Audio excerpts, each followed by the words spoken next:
Bonsoir et merci de nous rejoindre dans cette édition. Voici les titres. Politique, les élus calédoniens sont invités à Matignon le 28 octobre prochain. C'est par courrier que Elisabeth Borne, la première ministre, a lancé l'invitation des discussions tripartites qui devraient engager les échanges sur l'avenir institutionnel de la Nouvelle-Calédonie. Alors que nombreux sont en vacances, une centaine de lycéens planchent au lycée d'Okamo du soutien scolaire avant les examens du baccalauréat proposé par l'UGPE, une initiative solidaire qui vise à favoriser l'accès à l'enseignement supérieur. C'est le thème qui sera développé dans cette édition.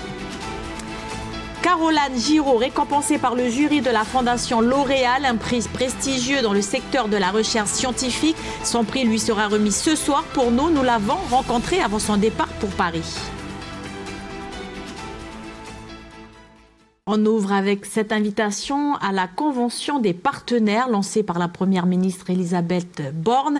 Elle propose aux élus calédoniens de se réunir le 28 octobre à Matignon. Elisabeth Borne souhaite engager les discussions tripartites sur l'avenir de la Nouvelle-Calédonie, comme l'a annoncé le ministre délégué en charge des Outre-mer lors de son déplacement au mois de septembre. Les détails avec Anissa Toussi.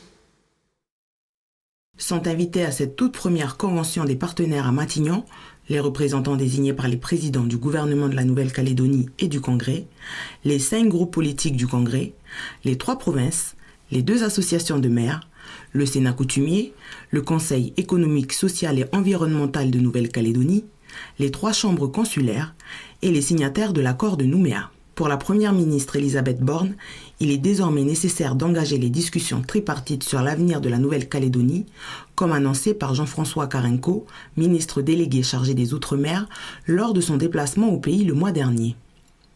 L'ordre du jour de cette rencontre n'est pour le moment pas défini.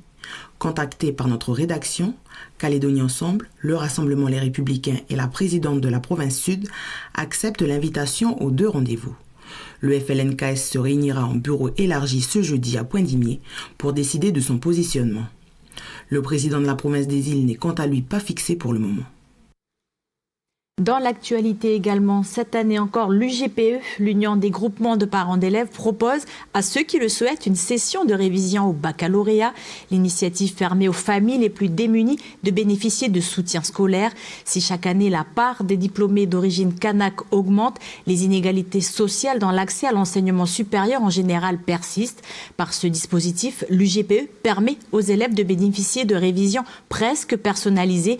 Ils sont depuis hier plus d'une centaine de lycéens à plancher au lycée d'Okamo. Voyez ce reportage de Audrey Pouedi. D'accord ? Donc vous inquiétez pas, on s'en train d'en parler. Notre objectif, c'est pas de nous juger, mais c'est juste de faire l'entraînement pour se mettre de tout parler. Ça vous va ? Ok, on commence. On commence ici ou là-bas ? Là-bas. Je suis fière de... Ce dont je suis fière, c'est ce que... En fait, c'est pas grave. Ok, allez. Bonjour à tous. Bonjour à tous. Alors, je suis fière de ce qu'on fait et devenu. Des ateliers pour travailler ses compétences orales. C'est ce qu'ont suivi ces élèves durant plus d'1 heure. Ils ont travaillé sur la gestion des émotions, le ton de la voix ou encore la posture à avoir lors d'un oral. Parmi eux, il y a Pierre, élève en terminale au lycée d'Okamo. Moi j'ai choisi de faire philosophie ce matin, comme je voulais préparer déjà des trucs pour mon oral. Après il y avait plein d'intervenants, mettre des choses à disposition pour qu'on puisse avoir notre bac. 1000 francs, ça vaut le coup. On a le petit déj le matin, on a aussi une pause où ils nous laissent du pain, du café et tout, puis ensuite on a le déjeuner qui est assuré à midi. Où après on mange ensemble avec les élèves du lycée et puis ceux d'ailleurs. Anglais, français, histoire géo, SVT ou encore philosophie. Durant cette semaine de révision, les cours sont dispensés par des bénévoles. Les repas aussi sont préparés par des volontaires, avec des produits pour la plupart achetés par l'association. Un engagement de l'Union des groupements des parents d'élèves qui propose ce dispositif depuis plus de 20 ans maintenant. Je veux dire, il y a une partie quand même des familles qui sont en précarité, qui se retrouvent à emmener leurs enfants ici. Mais j'ai envie de dire, c'est l'image aussi de notre pays. On est sur les inégalités, et les inégalités de toute manière, elles se ressentent sur juste le paysage qu'on a nous dans les classes et puis dans le cadre de ces révisions. Quand on parle d'éducation dans ce pays, forcément, on doit avoir une pensée ou on doit avoir un engagement certain dans les dispositifs comme celui-ci ou bien dans les associations de parents d'élèves tout simplement. Même des fois, on ne vérifie pas si des élèves ont payé ou pas. On ne le vérifie pas parce que du coup, notre but, c'est pas tant l'argent, mais c'est vraiment de proposer des révisions bac à tout le monde. Selon le rapport de l'Observatoire de la réussite éducative publié en 2019, si les inégalités diminuent pour l'accès aux diplômes, elles persistent. Les populations des provinces Nord et Île sont toujours moins diplômées que celles de la province Sud. Autre constat, dans le Grand Nouméa, la proportion de non-diplômés dépasse les 40% dans les quartiers les plus défavorisés. Tous les moyens sont bons pour recruter. Le Flying Tour RSMA-NC s'envole chaque jour pour une nouvelle destination et ce pendant une semaine. Objectif, proposer un forum de l'emploi aux 4 coins du pays. Une manière inédite pour attirer davantage de jeunes et découvrir les métiers proposés par le régiment. Antoine Reiss les a rencontrés aujourd'hui à Koné. Tu remarqueras que c'est pas en km/h, c'est en nœuds. C'est pas pareil. Si tu veux savoir en km/h, tu fais à peu près x2. Il faut toujours regarder température d'huile, pression d'essence et la charge de ta batterie ici. D'accord ? Et là, les jauges, pas très fiables, mais qui te donnent l'essence. Okay. C'est désormais par les airs que le RSMA vient à la rencontre des jeunes à la recherche d'une formation. On pourrait presque croire que cet avion est un pigeon voyageur à moteur. Une manière inédite de promouvoir les 24 filières de formation dispensées par le régiment. Premier intérêt, c'est couvrir l'intégralité de la Nouvelle-Calédonie sur une période restreinte, donc là en l'occurrence sur une semaine. Et deuxième intérêt, c'est susciter la curiosité des jeunes. C'est un outil qui n'est pas courant. Et du coup, on capitalise un peu sur l'attrait de l'insolite pour attirer les jeunes sur ce forum de l'emploi. Tout en bénéficiant des partenaires, eux, bien à terre, afin de permettre aux intéressés de découvrir de potentiels futurs employeurs. C'est le cas pour Florinda, avec ou sans avion. La voie de formation proposée par le RSMA a été déterminante pour son parcours. Elle a aujourd'hui trouvé un job. Au départ, j'étais intéressée par les métiers de la mine. Du coup, je me suis inscrite en formation au SMA dans les métiers de la mine. J'ai fait 1 an de formation normale. Et puis après, j'ai fait 3 ans en tant que formateur, toujours dans les métiers de la mine au SMA. Après, avec la SLN, ils m'ont envoyé sur Poro. Et puis maintenant, je suis contente, je suis dans les métiers de la mine, je travaille sur un épuis. Le RSMA NC Flying Tour continue. Demain, destination Bélep, où seuls les recruteurs du RSMA présenteront leur filière. Originaire de Wailou, Priscilla Kazoïbanouf est le nouveau visage de la maison de la Nouvelle-Calédonie à Paris. La jeune femme assure désormais l'intérim en attendant la nomination du successeur de Joël Viratel. Priscilla Kazoïbanouf est en direct avec nous de Paris. Bonjour. Bonjour. Alors, une réaction suite à ce reportage que nous venons de voir sur le Flying Tour RSMA. Qu'est-ce que vous en pensez? C'est innovant. Ça donne envie. Hein. J'espère que les jeunes sont au rendez-vous du coup. Alors, c'est une belle proposition que d'assurer cette direction par intérim. Qu'avez-vous ressenti lorsque l'on vous a contacté? Beaucoup de fierté et un challenge à relever. Alors, vous succédez à Joël Viratel à la tête de la maison de la Nouvelle-Calédonie depuis 2006. Alors, comment s'est passée votre prise de fonction?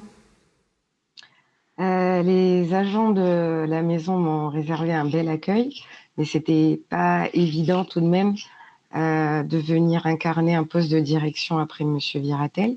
C'est d'ailleurs une de mes principales missions, c'est de venir soutenir l'équipe de la MNC. Alors, est-ce que les responsabilités vous font peur? Non, parce que c'est au service des Calédoniens, que ce soit les jeunes ou les patients ou leurs familles. Tant qu'on sert l'intérêt général, il n'y a pas de raison d'avoir peur. Alors, cette mission le sera de courte durée, au maximum 6 mois. Quelles seront vos priorités durant ce séjour à la tête de la maison de la Nouvelle-Calédonie? La priorité, comme je l'ai dit, c'était vraiment d'accompagner, de soutenir les équipes pour garantir la continuité de nos missions et leur qualité, la continuité des services pour les Calédoniens, qu'il n'y ait pas de rupture. C'est là la principale priorité. Priscilla Kazoibano, directrice par intérim de la Maison de la Calédonie. Merci d'avoir accepté notre invitation ce soir et on vous souhaite beaucoup de bonnes choses pendant cette mission. Merci. Dans un tout autre registre, 7 chercheuses des Outre-mer ont été récompensées par le jury de la Fondation L'Oréal associée à l'UNESCO, un prix prestigieux qui se veut être un moteur de l'égalité homme-femme dans le secteur de la recherche scientifique. Parmi ces jeunes talents, Caroline Giraud, elle achève sa thèse sur les micro-organismes responsables de la mortalité des larves dans les élevages de crevettes. Son prix lui sera remis ce soir pour nous à Paris. Nous l'avons rencontré avant son départ. Un reportage signé Océane Dacunia. On est parti du contexte qu'en Calédonie, il y avait beaucoup de difficultés dans les élevages larvaires de crevettes. Donc pas mal de mortalité et le but de ma thèse en fait c'est d'essayer de trouver ces facteurs de mortalité pour les solutionner. Donc moi j'étudie les micro-organismes associés aux larves de crevettes pour voir si ces micro-organismes peuvent expliquer les mortalités ou non. On pense que c'est des bactéries qui sont normalement présentes quand ça va bien et qui sont absentes quand ça va mal, pour résumer de façon globale, ou alors des bactéries qui entraînent des mortalités derrière. Ces recherches pourraient bien tout changer pour la filière crevette au pays. Caroline travaille depuis 2 ans sur sa thèse. C'est l'une des lauréates du prix Jeune Talent L'Oréal l'UNESCO pour les femmes et la science. Cette récompense lui apportera notamment des financements et de la visibilité dans un milieu scientifique qui reste encore aujourd'hui très masculin. La place de la femme, c'est une question importante. Moi, j'ai un encadrement 100% féminin, donc c'est un peu le girl power chez nous. Et non, il n'y a pas assez de femmes dans la recherche et il faut les encourager à persévérer, à continuer, à se lancer là-dedans. C'est important parce qu'on manque de femmes dans la recherche. C'est très difficile d'être une femme dans un milieu de recherche. C'est d'autant plus difficile ici parce qu'on est dans un milieu un petit peu d'hommes. En crevetticulture, il y a très peu de femmes. Donc trouver sa place et s'intégrer, c'est compliqué. Donc non, je suis vraiment très très contente pour Caroline. C'est un vrai bonus pour elle et j'espère que ça lui permettra d'aller très très loin dans le monde de la recherche. À terme, ces recherches ont un objectif très concret, développer des outils, des indicateurs pour limiter drastiquement la mortalité des larves de crevettes dans les 3 écloseries du pays. Caroline Giraud qui reçoit donc une bourse de 15 000 euros, soit près d'1 800 000 francs CFP qui lui permettront de financer sa thèse. Du sport avec la 4e édition de la Total Sport Girl Challenge lancée hier à Bourail. 120 jeunes filles arrivées des 4 coins du pays sont en compétition pendant 4 jours. 4 disciplines sont au programme. Organisé par le CTOS, l'événement a pour objectif de redynamiser la pratique sportive féminine en Nouvelle-Calédonie. Un reportage de Cédric Tilla. On rentre vraiment sur une optique de 3-3 comme on l'a vu tout à l'heure. Tout à l'heure on disait on peut sortir le ballon par le dribble. Là, on va sortir le ballon par la passe. Démonstration de ce côté, on y va les filles. Chaque année, ce rassemblement permet au CTOS, le Comité territorial olympique et sportif, de développer la pratique sportive chez le public féminin. François, membre du comité, nous explique pourquoi. On se rend compte quand même qu'il y a quand même de moins en moins de pratiquantes, notamment chez les femmes. Donc c'est un petit peu pour essayer d'insuffler une nouvelle dynamique et pourquoi pas à travers ce genre d'événements justement permettre aux filles de revenir et de leur donner un petit peu plus envie tout simplement de venir pratiquer. Plus envie de pratiquer, c'est d'ailleurs le cas pour Noaké, Loa, Eugénie et Mayo, venus directement de Wallis et Futuna. C'est leur 2e participation au Challenge Sport Girl.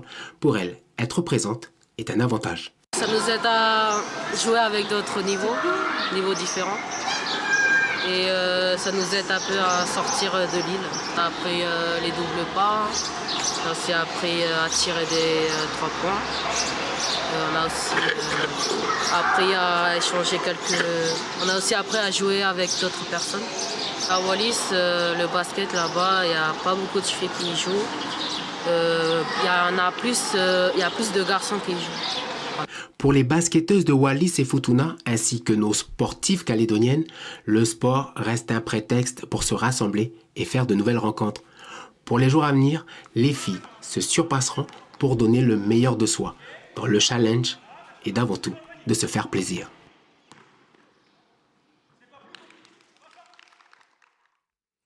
Connaissez-vous le banoffee? C'est un dessert australien que les enfants du centre de loisirs l'After School ont découvert ce matin. Sans bouger de la tribu de Hunjo à Vaud, les petits vacanciers partent chaque jour en voyage culinaire dans différents pays. Un reportage de Océane Zobler. Tu écrases les spéculoos que tu mets dans le verre.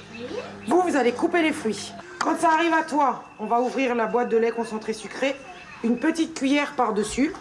Les premières consignes données et c'est parti pour réaliser ce dessert que l'on mange en Australie. Généralement fait avec des bananes, il est préparé aujourd'hui avec des fruits. Tu pars d'en haut pour l'attraper et ça te fait des jolies lanières. Je vais donner les bananes aux filles. Pourquoi? Parce que c'est un banoffee.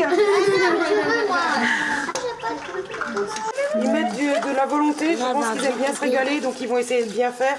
Chaque jour, c'est un autre groupe qui va préparer les desserts. Pour avoir quelque chose de maison, leur apprendre des petites recettes faciles à refaire à la maison, pas trop coûteuses. Ça fait un peu bizarre parce qu'on apprend une recette qui vient d'un autre pays, c'est excitant. Tu es déjà allé en Australie? Oui, quand j'étais petit. J'ai été en Australie, en Amérique.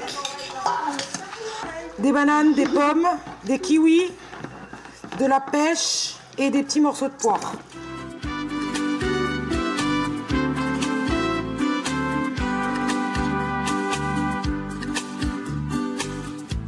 Pour Alexia, directrice du centre, l'objectif est aussi de redonner après plusieurs années une dynamique dans la zone et de nouveaux projets. Il y avait eu un accident il y a quelques années et depuis, rien ne se faisait plus sur la commune.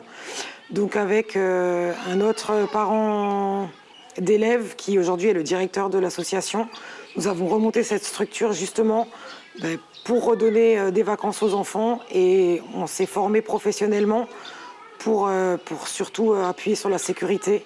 À la fin de la semaine, les parents pourront venir voir et récupérer toutes les créations de leurs enfants. La semaine prochaine, le centre se délocalisera à la maison du syndicat de l'initiative de Vaud. Ceux qui le souhaitent peuvent encore inscrire leurs enfants. La dernière pointe de gourmandise, un petit peu de chantilly, un petit gâteau par-dessus. Wow. Et bon appétit. La programmation continue sur Calédonia. Suit votre émission Ça vous parle avec Blandine Guillet qui vous parlera de l'usage des écrans. Nos adolescents calédoniens passent en moyenne 4 heures par jour sur leurs écrans. Comment prendre de la distance face à ces écrans qui dévorent nos journées? Les réponses dans quelques minutes. Ainsi se referme cette édition. Merci de nous avoir choisis pour vous informer ce soir. Je vous retrouve demain à cette même place. Belle soirée à tous.